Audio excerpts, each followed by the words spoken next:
The struggle and hopes of a poor rural people with small roads stalls to sell farm products have hope for some income and improvement in their lives, and the roadside stand is built by villagers near a highway, expecting passing city drivers to stop and buy their goods. And the villagers wished for better lives, longing for some money and comfort that every city people enjoy. However, most city dwellers and motorists ignore the stand. They feel irritated by the presence of a poor rural person, and that clutters, that adds to their view. A roadside stand was the poem I think we all have studied in got the chance in the schools. If we have paid attention, then again that comes in everybody's minds. It was basically for the struggle of the rural people, and governments generally forget the poor peoples. It basically runs for on the taxes, and the urban society promise help but rarely deliver true change.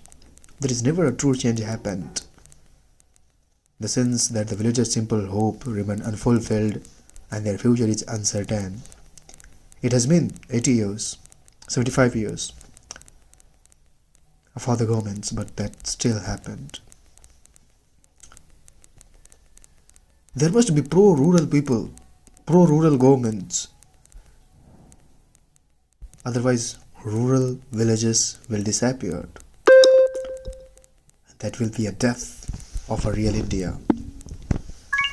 The India that existed.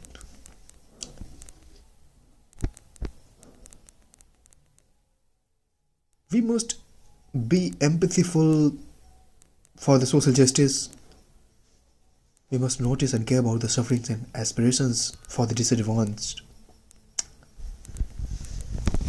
As the little old house was out with a little new shed in front of at the edge of the road where the traffic sped, a roadside stand that too pathetically pled, it would not be fair to say for a dole of bread, but for some of the money, the cash, whose flow support the flower of cities from sinking and withering faint, the polished traffic passed with her mind ahead, or if ever aside a moment, then out of sorts, and having the landscape married with the artless meant or sigh that with N turns wrong and S turns wrong, offered for sale wild berries in wooden quarts, or crook-necked golden squares with silver warts, or beauty rest in the beautiful mountain scene.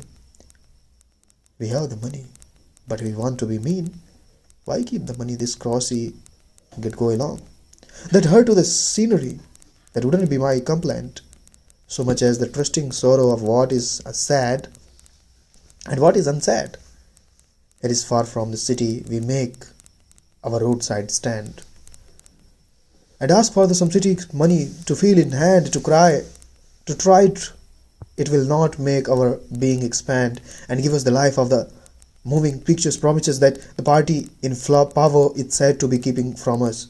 It is in the news that all these pitiful kin are to be taught out that the merciful gathering in to live in villages next to the theatre and the store, where they won't have to think for themselves anymore.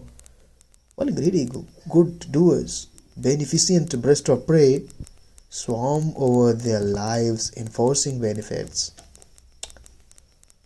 that are calculated to soothe them out of their writ, and by teaching them how to sleep, they sleep all day. Destroy their sleeping at night in the ancient way. Sometimes I feel myself I can hardly bear the thought of so much childish longing in vain. The sadness that lurks near the open window there, that waits all day in almost open prayer. Or the squeal of brakes, the soundness of a stopping car, Of all the thousand selfish cars that pass, just one to inquire what a farmer price are. And one did stop, but only to plow up grass, and it using the yard to back and turn around, and another to ask the way to where it was bound, and another to ask could they sell it if a gallon of gas, and that couldn't. They had none, didn't it see?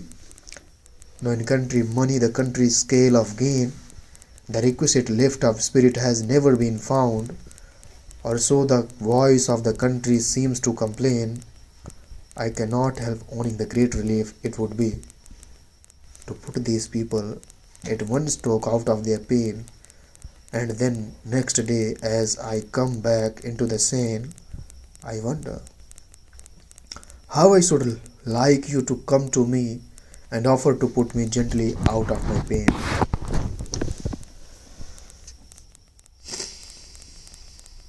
The economic well-being of any country depends on the balanced development of the villages and the big cities. But in our country, villages needs to be taken care of because the life, true life, flourish on villages. Cities are dead. Cities are just working. Working. There is no life in cities. Life is in villages.